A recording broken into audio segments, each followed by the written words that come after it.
Hello guys and welcome back to Animatics. आज से हम एक नई सीरीज़ एनिमे क्रिटिक्स की शुरुआत कर रहे हैं, जिसमें हम एनिमे और लाइव एक्शन शोज़ को रिव्यू और रेट करेंगे। ऐसे ही बहुत सारे नए कंटेंट्स आने वाले हैं, तो इस चैनल को सब्सक्राइब करना ना भूलें।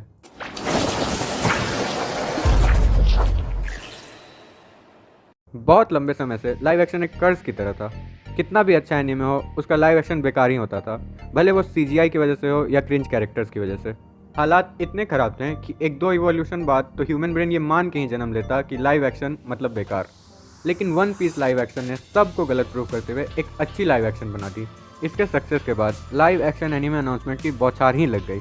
नारुतो, वन पंच मैन, पोकेमोन जैसे बड़े टाइटल्स ने अपने लाइव एक्शन अनाउंस किए, और ये तो सिर्फ लिस्ट की शुरुआत है। इन सब के बीच एक लाइव एक्शन लॉन्च हो चुकी है, पर ये मैं डिसाइड नहीं कर पा रहा कि ये एक्चुअली एक लाइव एक्शन अडेप्टेशन है या नहीं, क्योंकि ये मांगा को बिल्कुल फॉलो नहीं करती। मैं बात कर रहा हूँ पैरासाइट द ग्रे की।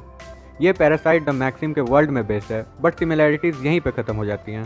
इनकी स्टोरी साउथ कोरिया में बेस्ड है और एनीमे जापान में, बट दोनों का टाइम फ्रेम सेम ही है।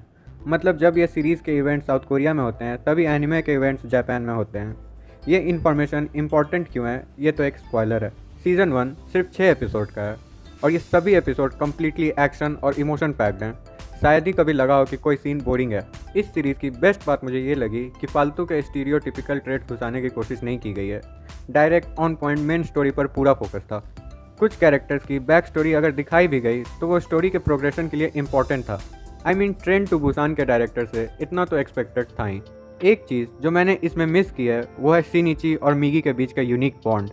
एनीमे के स्टार्ट से ही ये क्लियर था कि जो भी मिगी करता है खुद को जिंदा रखने के लिए ही करता है, पर धीरे धीरे शिनिची से उसकी बॉन्डिंग होती है, और लास्ट में वो कुछ ऐसे एक्शंस लेता है जो उसकी लाइफ को तो खतरे में डालते हैं, बस शिनिची को बचाने के लिए इम्पोर्टेंट थे।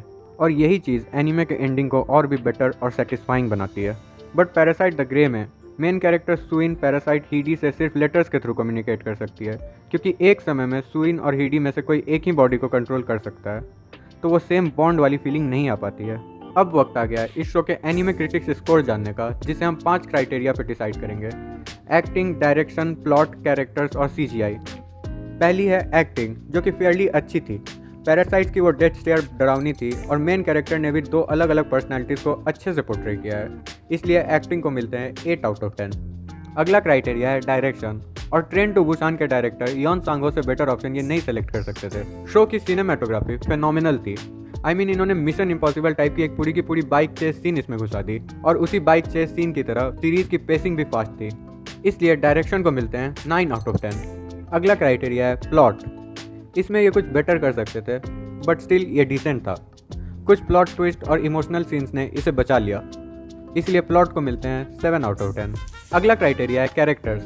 कैरेक्टर्स इतने रिलेटेबल नहीं थे, और किसी भी कैरेक्टर में उतना डेवलपमेंट भी देखने को नहीं मिला। विलेंस भी वो डर का माहौल नहीं बना पाए। ये इस शो का एक वीक पॉइंट था, और इसीलिए कैरेक्टर्स को मिलते हैं 5 आउट ऑफ 10।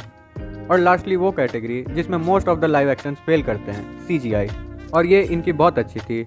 सीरीज में बहुत ही रियलिस्टिक सीजीआई यूज़ हुए, और सीजीआई के यूज़ करने में इन्होंने कोई कंजूसी नहीं की। बहुत सारे फाइट्स और एक्शन सीन्स देखने को मिलते हैं। बस एक कंप्लेन ये है कि सभी सीन्स डार्क इन्वायरमेंट में थे, जहाँ सीजीआई थोड़ी ईजी होती है और सीन्स रियलिस्टिक लगते हैं। तो सारे फाइट्स रात को ही होते हैं, और इस वजह से सीजीआई को मिलते हैं 8 आउट ऑफ 10। और इसीलिए पैरासाइट द ग्रे को ओवरऑल मिलते हैं 7.4 out of 10 anime critics score. अगर ये वीडियो आपको पसंद आई हो तो लाइक करना ना भूलें, और चैनल को सब्सक्राइब जरूर करें, क्योंकि बहुत सारे इंटरेस्टिंग कंटेंट्स आने वाले हैं।